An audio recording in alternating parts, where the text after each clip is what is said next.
നമസ്കാരം. വീണ്ടും മുഖ്യമന്ത്രിയെ വേദിയിലിരുത്തി സംസ്ഥാന സർക്കാരിനെതിരെ രൂക്ഷ വിമർശനം. ഇത്തവണ കേരളത്തിൽ നിന്ന് കുടിയേറി പാർക്കുന്ന യുവതലമുറയാണ് വിഷയം.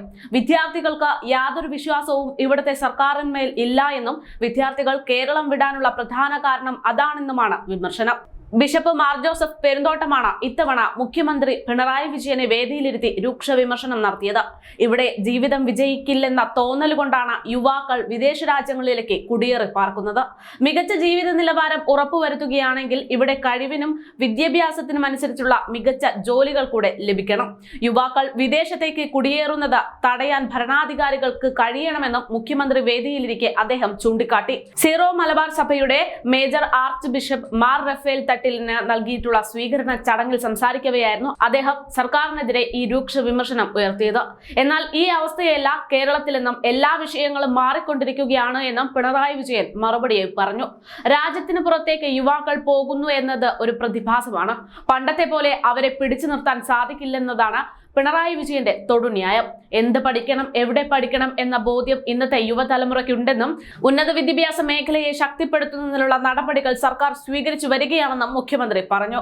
എന്നാൽ കേരളത്തിലെ വിദ്യാഭ്യാസ രംഗത്തോടും ജോലി സാധ്യതകളോടും യാതൊരു വിശ്വാസവുമില്ലാത്ത സ്ഥിതിയാണ് ഇന്നുള്ളത് എന്നത് ഒരു യാഥാർത്ഥ്യമാണ്.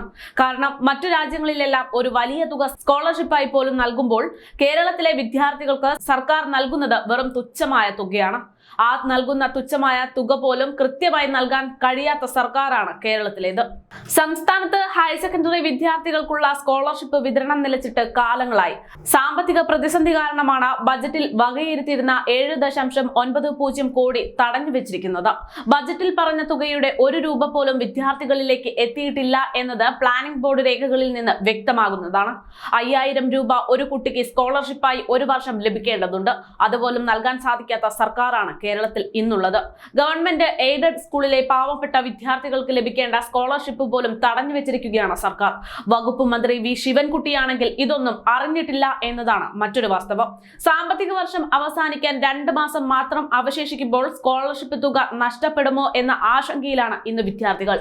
നവകേരള സദസ്സിൽ പിണറായിയുമൊത്ത് 44 ദിവസത്തെ ചുറ്റിക്കറങ്ങലിനു ശേഷം എത്തിയ ശിവൻകുട്ടിക്ക് വിദ്യാഭ്യാസ വകുപ്പ് വഴങ്ങില്ലെന്നത് ഇവിടെ വ്യക്തമാകുകയാണ്.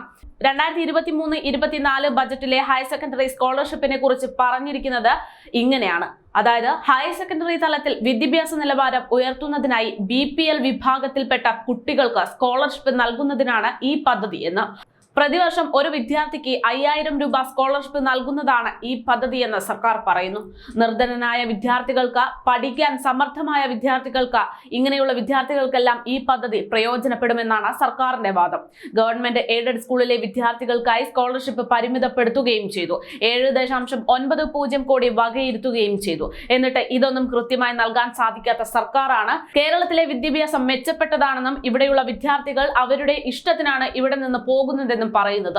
കേരളത്തിലെ ഈ ദയനീയ അവസ്ഥയെ മറികടക്കാനാണ് കേരളത്തിൽ നിന്ന് യുവതലമുറ പുറത്തേക്ക് വിദ്യാഭ്യാസവും ജോലിയും തേടി പോകുന്നതെന്ന വാസ്തവം പിണറായി സർക്കാരിന് ഇതുവരെ അംഗീകരിക്കാൻ സാധിച്ചിട്ടില്ല.